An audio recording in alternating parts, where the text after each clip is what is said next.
Bharatiya Janata party की बड़े बड़े राज्यों में सरकार है, क्या वहाँ पे भ्रष्टाचार नहीं हो रहा? तो बीजेपी के साथ है ना, मोदी जी के साथ। नहीं, कोई आपके पास में कुछ आंकड़ा है? कुछ हो रहा, मैं कह रहा 140 करोड़ जनता मेरे साथ है, आप विश्वास कर लेंगे? अरे मोदी जैसा मैं इंसान हूँ ऐसा ही मोदी जी इंसान है। स्मृति ईरानी जी का बयान था चीनी 15 रुपए किलो मिल जाएगी। बाबा रामदेव का बयान था कि पेट्रोल 35 रुपए लीटर मिल जाएगा। मोदी जी का कहना था कि कहीं ना कहीं जब काला धन वापस आएगा तो हर किसी के खाते में जो है 15 लाख रुपए आ जाएंगे। अब मुझे आप किसी भी टीवी डिबेट पे क्या इन मुद्दों को लेकर बहस हो रही? जहां भारतीय जनता पार्टी की सरकार नहीं है ना, वहां पे ये सारी की सारी जांच हो रही। तो मैं तो पूछना चाह रहा कि क्या विपक्षी नेता ही गुनाहगार है? मैं कह रहा अगर 100 नेताओं के ऊपर जो है ईडी की और सीबीआई की कार्रवाई हो रही तो 100 में कम से कम 5, 7, 10, 20 उसमें भारतीय जनता पार्टी के लोग भी तो होने चाहिए। नमस्कार, आप देख रहे हैं DS पर, मैं हूं आपके साथ नफीसा। और इस वक्त जो हमारे साथ मेहमान हैं वो हैं डॉक्टर कुलदीप मलिक जी, जो कि प्रोफेसर हैं और आमतौर पर अपनी बात शिक्षा और स्वास्थ्य को लेकर रखते रहे। उसके क्षेत्र में कई काम भी इन्होंने किए। लेकिन आज जो हम बातचीत करने जा रहे हैं वो बेहद गंभीर मुद्दा है। ईडी और सीबीआई जो इस वक्त विपक्ष के नेताओं पर कार्यवाही कर रहा है। उधर बीजेपी दावा कर रहे हैं कि भैया जब भ्रष्टाचार करेंगे, जब घोटाला करेंगे तो कार्यवाही की जाएगी, क्योंकि कानून से ऊपर कोई भी नहीं है। तो इसी सिलसिले में बातचीत कर लेते हैं। आखिर सीबीआई और ईडी जब कार्यवाही कर रहे हैं विपक्ष के नेताओं पर घोटाले के मामलों को लेकर, तो उनके पेट में मड़ोर क्यों है, बौखलाहट क्यों इतनी? देखिए मैडम, अगर मैं सीबीआई की बात करूं या ईडी की बात करूं, कहीं ना कहीं इन संस्थाओं को अपना काम करना लोकतंत्र के अंदर बेहद जरूरी है। लेकिन जो काम जिस तरीके से काम हो रहा, अगर आम नागरिक उस काम को कहीं ना कहीं शक के नज़रिए से देखने लगे तो ये अपने आप में पूरे देश के लिए, देश के अंदर जो 140 करोड़ लोग हैं उनके लिए बहुत ही सोचनीय और चिंतनीय है। जहाँ तक अभी छापेमारी की बात हो रही, बिल्कुल गंभीरता और प्रामाणिकता के साथ में इस बात को बता रहा कि जितने भी छापेमारी हो रही, या भले ही वो सीबीआई की तरफ से हो या ईडी की तरफ से हो, कहीं ना कहीं वो छापेमारी केवल और केवल विपक्षी नेताओं के ऊपर हो रही। तो मैं तो पूछना चाह रहा कि क्या विपक्षी नेता ही गुनाहगार है? क्या इस देश के अंदर आज भारतीय जनता पार्टी नीचे से लेकर ऊपर तक पूरे देश के अंदर भारतीय जनता पार्टी की बड़े बड़े राज्यों में सरकार है, क्या वहाँ पे भ्रष्टाचार नहीं हो रहा? क्या भारतीय जनता पार्टी के नेताओं के ऊपर कोई कार्रवाई नहीं होनी चाहिए? मैं कह रहा अगर 100 नेताओं के ऊपर जो है ईडी की और सीबीआई की कार्रवाई हो रही तो 100 में कम से कम 5, 7, 10, 20 उसमें भारतीय जनता पार्टी के लोग भी तो होने चाहिए। लेकिन ये बिल्कुल गलत है कि आप विपक्षी नेताओं के ऊपर जो है इस तरीके की कार्रवाई कर रही है। ये तो कहीं ना कहीं राजनीतिक पॉइंट ऑफ व्यू से ये उनको दबाने की कोशिश की जा रही है। लेकिन कह रहे ना कि जहां घोटाला पाया जाएगा, जो भ्रष्टाचारी कार्रवाई वही होगी। क्यों? आप मुझे बताओ, क्या घोटाला भारतीय जनता पार्टी की सरकार में नहीं हो रहा? क्या भ्रष्टाचार भारतीय जनता पार्टी की सरकार है वहां पे नहीं हो रहा? तो ये तो भारतीय जनता पार्टी का प्रोपेगेंडा है। आप भारतीय जनता पार्टी के नेताओं की बात करो, अगर कोई भ्रष्टाचारी है वो भारतीय जनता पार्टी के अंदर आ जाए तो वो भ्रष्टाचारी नहीं होता, उसके खिलाफ ईडी और सीबीआई के छापे नहीं पड़ते। तो कहीं ना कहीं ये बात डॉक्टर कुलदीप मलिक के सोचने की नहीं, ये बात आपके सोचने की नहीं, ये बात देश के अंदर जो 140 करोड़ लोग हैं कहीं ना कहीं उनके सोचने के लिए है। जी मैम। लेकिन जनता तो कह रही है ना कि मोदी सरकार अच्छा कर रही है जो कर रही है। नहीं, देखिए, जहाँ तक मोदी सरकार की बात है तो अगर सरकार कुछ अच्छा काम कर रही तो हर किसी को, मैं आपकी भी बात कर रहा, मैं अपनी भी बात कर रहा, मैं जनता की भी बात कर रहा, उसकी तारीफ करनी चाहिए। लेकिन अगर सरकार कोई गलत काम कर रही तो उसका विरोध भी करना चाहिए। और मैं आपको एक बात बता रहा, इस देश के अंदर अगर हम थोड़ा सा इतिहास में देखें, मैं महाभारत की बात कर रहा और महाभारत के एग्जाम्पल से मैं लोगों के सामने अपने व्यू रखना चाह रहा। अगर मैं महाभारत की बात करूं, कौरव और पांडवों के बीच में युद्ध हुआ, 2 टाइप के लोग होते हैं, एक लोग होते हैं राष्ट्रभक्त और दूसरे लोग होते हैं राजभक्त। आज इस राजभक्त की डेफिनेशन चेंज होगी। अब लोग राष्ट्रभक्त तो है लेकिन राजभक्त की जगह लोग कहीं ना कहीं पार्टी भक्त हो गए। उसमें कोई किसी राजनीतिक दल का भक्त है, कोई किसी राजनीतिक दल का भक्त है, और वो कहीं ना कहीं पार्टी भक्ति में इतने चूर है कि राष्ट्रभक्ति लोगों को समझ ही नहीं आ रही। तो मेरा तो आपके चैनल के माध्यम से ये अनुरोध है कि जो देश की आम पब्लिक है वो पार्टी भक्त ना बने, वो कहीं ना कहीं राष्ट्र भक्त बने। और मैं आपको एक बात और यहाँ पे बताना चाह रहा कि देश के अंदर केवल 5% लोग ही ऐसे हैं जो किसी न किसी पार्टी से जुड़े हुए हैं। तो ये जो 95% लोग हैं, अगर ये भी पार्टी भक्त बनेंगे तो उससे आम पब्लिक का कोई फायदा नहीं होगा, उससे देश का कोई फायदा नहीं होना, उससे देश का, समाज का कोई फायदा नहीं होना। कहीं ना कहीं आपके चैनल के माध्यम से आज हिंदुस्तान की 140 करोड़ जनता से मैं ये अपील करता हूं कि आप राष्ट्रभक्त बनो, आप पार्टी भक्त न बनो। लेकिन सर आपको लग रहा है कि जांच करना गलत है क्या? नहीं, बिल्कुल जांच करना गलत है, ये तो कोई भी नहीं बोल सकता कि जांच करना गलत नहीं, लेकिन जांच करना, कब करना, किसके विरुद्ध करना, ये अपने आप में जो है क्वेश्चन मार्क है। आप देखो जितनी भी जांच हो रही, जिस राज्य में चुनाव आने वाले, जहां भारतीय जनता पार्टी की सरकार नहीं है ना, वहां पे ये सारी की सारी जांच हो रही। जहां भारतीय जनता पार्टी की सरकार है, जहां जिस राज्य में चुनाव दूर है, वहां पे कोई जांच नहीं हो रही। तो ये तो आप तो मीडिया के लोग हैं, ये तो जो साधारण लोग हैं, जो आम पब्लिक है, उसको भी ये सारी बातें समझ आए। दिक्कत क्या है? जांच चल रही है तो करने दीजिए जांच, अगर आप ईमानदार हैं तो फिर साबित हो जाएगा। नहीं, मैं फिर आपसे क्वेश्चन कर रहा, आप तो मेरे से क्वेश्चन कर रहे हैं, मैं आपसे क्वेश्चन कर रहा, क्या इस देश में ईमानदार केवल और केवल भारतीय जनता पार्टी के ही लोग हैं? और मैं तो ये कह रहा कि इस देश में भारतीय जनता पार्टी जिन लोगों को ईमानदार नहीं बताती थी, या जिन लोगों को भ्रष्टाचारी बताती थी, और वे दूसरे दल के थे, और वो कहीं ना कहीं अब भारतीय जनता पार्टी में आ गए, और वे न भ्रष्टाचारी रहे, न वे जो है बलात्कारी रहे, वे बिल्कुल पाक साफ हो गए।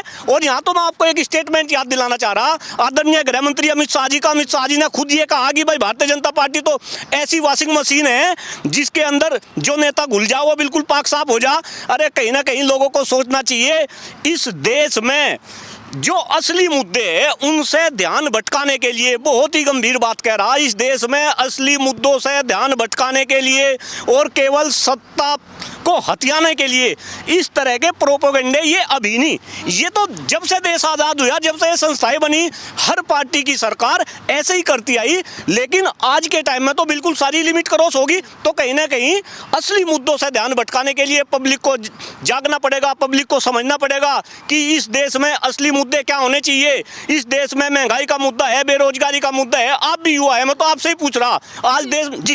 लेकिन सर पीएम मोदी, खासकर मैं उनका नाम ले रही हूँ क्योंकि वो लगातार कह रहे हैं कि भ्रष्टाचार के खिलाफ लड़ाई है, हमें परिवारवाद मुक्त और भ्रष्टाचार मुक्त भारत बनाना है। मैडम, आप एक युवा पत्रकार है और मैं आपसे पूछ रहा, वर्ल्ड रैंकिंग के ऊपर आप भ्रष्टाचार का नंबर, हिंदुस्तान का नंबर देखो भ्रष्टाचार में, भ्रष्टाचार पहले से घट रहा या बढ़ रहा, और आप धरातल पे ही सर्वे कर लो, आप पुलिस डिपार्टमेंट की बात कर लो, आप जितने निर्माण की जो एजेंसी, आप इनकी बात कर लो, हर डिपार्टमेंट के अंदर आज घूसखोरी पहले से बढ़ रही। तो क्या ये बात जब मुझे समझ आ रही, जब आपको समझ आ रही, ये बात मैं खुले रूप से जो है आपके चैनल के माध्यम से पब्लिक को बता रहा, क्या ये बात आदरणीय प्रधानमंत्री नरेंद्र मोदी जी तक नहीं जाती? क्या उनको ये बात समझ नहीं आती? तो उनको भी सारी बात समझ आ रही, लेकिन कहीं ना कहीं उनके हिसाब जो कंट्रोल है, ये जो भ्रष्टाचारी लोग हैं, मैं प्रधानमंत्री जी के ऊपर कोई आरोप नहीं लगा रहा, लेकिन अगर एक प्रधानमंत्री जो भ्रष्टाचार के ऊपर इतना चिल्लाते थे, जो काले धन के ऊपर इतना चिल्लाते थे, जो बेरोजगारी के ऊपर इतना चिल्लाते थे, क्या उनको ये बात समझ नहीं आ रही? उनको भी समझ आ रही, लेकिन ये बात कहीं ना कहीं 140 करोड़ लोगों को समझ नहीं आ रही। जिन मुद्दे पर 9 साल पहले केंद्र में भारतीय जनता पार्टी की सरकार बनी, मैं याद दिलाना चाह रहा आपके चैनल के माध्यम से, इस देश में भ्रष्टाचार को लेकर अन्ना हजारे जी ने इतना बड़ा आंदोलन करा, इस देश में बाबा रामदेव ने काले धन को लेकर इतना बड़ा आंदोलन करा। इन सारे आंदोलन का ही रिजल्ट था कि देश में 9 साल पहले भारतीय जनता पार्टी की सरकार बनी और देश के अंदर यशस्वी प्रधानमंत्री नरेंद्र मोदी जी देश के प्रधानमंत्री बने। लेकिन क्या उन मुद्दों पे काम हुआ? मैं महंगाई की बात कर रहा, केंद्र में मिनिस्टर आपकी स्मृति ईरानी जी ने है, स्मृति ईरानी जी का बयान था कि चीनी 15 रुपए किलो मिल जाएगी। बाबा रामदेव का बयान था कि पेट्रोल 35 रुपए लीटर मिल जाएगा। मोदी जी का कहना था कि कहीं ना कहीं जब काला धन वापस आएगा तो हर किसी के खाते में जो है 15 लाख रुपए आ जाएंगे। अब मुझे आप किसी भी टीवी डिबेट पे क्या इन मुद्दों को लेकर बहस हो रही, तो इन मुद्दों के प्रति पब्लिक जागरूक ना हो। पब्लिक बस ईडी में, सीबीआई में, हिंदू में, मुस्लिम में, जाति में, धर्म में, संप्रदाय में, इन्हीं सभी मुद्दों पर उलझी रहे।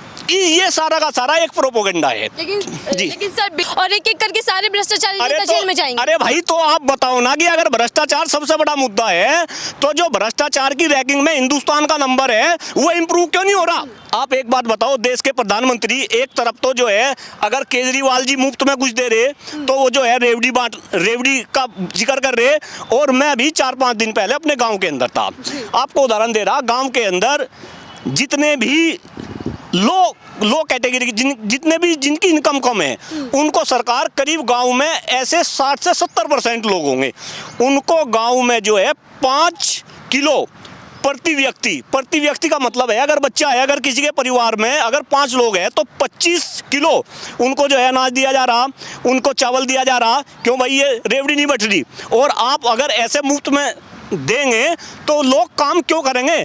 इस देश का तो नाश किया जा रहा। कहीं ना कहीं ये सब बातें हमें समझने की जरूरत है, और खास तौर से आपके चैनल के माध्यम से, आप भी युवा है, देश में युवाओं को कहीं ना कहीं खड़ा होने की जरूरत है। ठीक है सर, आखिरी सवाल लेते हैं और ज़रूरी सवाल, जब ऐसी स्थिति आप देख रहे हैं कि जब विपक्ष एक के बाद एक घिरता जा रहा है, तो ऐसे में चुनावी माहौल क्या देख पा रहे हैं 2024 में? क्या लग रहा है कि क्या होगा?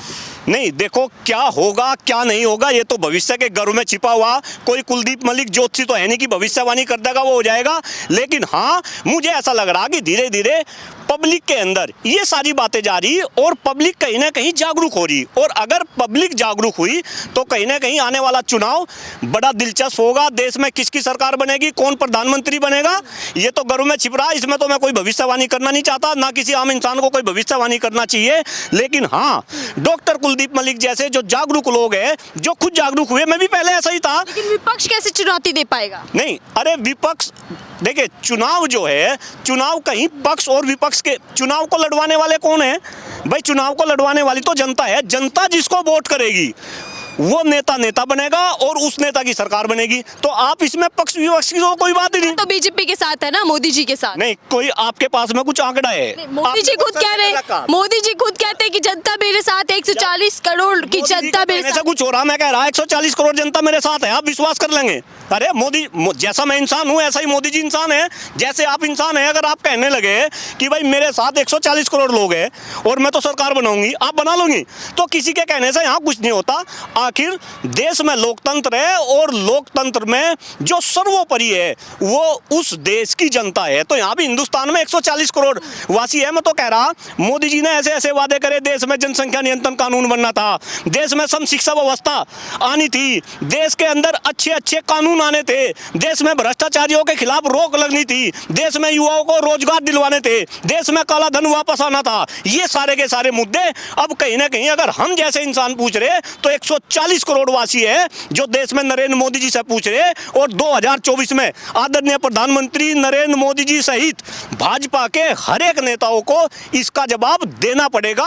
और मैं तो जनता से निवेदन कर रहा कि भाई सब इन मुद्दों की बात करो, देश में सम शिक्षा व्यवस्था की बात करो, देश में सभी के गिरते हुए स्वास्थ्य की बात करो, देश में महंगाई की बात करो, देश में बेरोजगारी की बात करो। जो काम भारतीय जनता पार्टी की सरकार अच्छे कर रही वो तो अच्छे कर ही रही, इसमें क्या दिक्कत है? हर सरकार अच्छे और बुरे दोनों काम करते हैं, लेकिन असली मुद्दे देश में रहे और ये देश सबके लिए सर्वोपरि हो। मेरा तो सभी लोगों से यही निवेदन है। चलिए ठीक है, बहुत बहुत धन्यवाद हमसे बातचीत करने के लिए। धन्यवाद मैम।